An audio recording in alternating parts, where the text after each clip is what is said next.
মঙ্গল বলেই চেনে সবাই। 3টে 10 টাকা। 3টে 10 টাকা?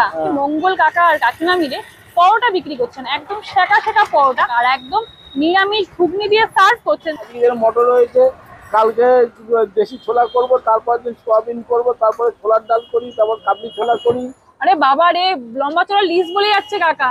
3টে পরোটাকে পুরো ছিঁড়ে ছিঁড়ে দিয়ে দিয়েছেন। ঘুগনিটা দেখো, ঘুগনির মধ্যে কিন্তু মটর আর তার সঙ্গে আলু রয়েছে, খোসা সমেত আলুর তরকারি দিয়ে দিয়েছেন। খাওয়া যাক।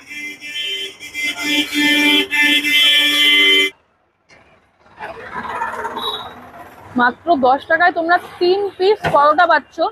পরোটাগুলো কিন্তু একদম সফট, আর যেহেতু সামনে পুরো গরম গরম ভেজে দিচ্ছেন, বেশ ভালো লাগে। বড় কথা, একদমই তেল ছাড়া তৈরি করেছেন। আমরা নর্মালি দোকানে গেলে পরোটা একটু তেল থাকেই, কিন্তু কাকাকে বললাম, কাকা একদম তেল ছাড়া পরোটা তৈরি করেছেন। খেতেও কিন্তু বেশ ভালো, তরকারিটাও কিন্তু বেশ ভালোই করেছেন। একদম নৈহাটিতে আম্রপল্লী 4 নম্বর পোলের সামনেই পেয়ে যাবে এই মঙ্গল কাকার ছোট্ট কার্টটা। এখান থেকেই আমি কিন্তু আজকে মাত্র 10 টাকায় 3 পিস পরোটা নিয়ে দাঁড়িয়ে পড়েছি জলখাবার খেতে। আমার তো বেশ ভালো লাগলো। তোমরাও এসে খেয়ে জানিও কাকার হাতের এই পরোটার টেস্ট কেমন।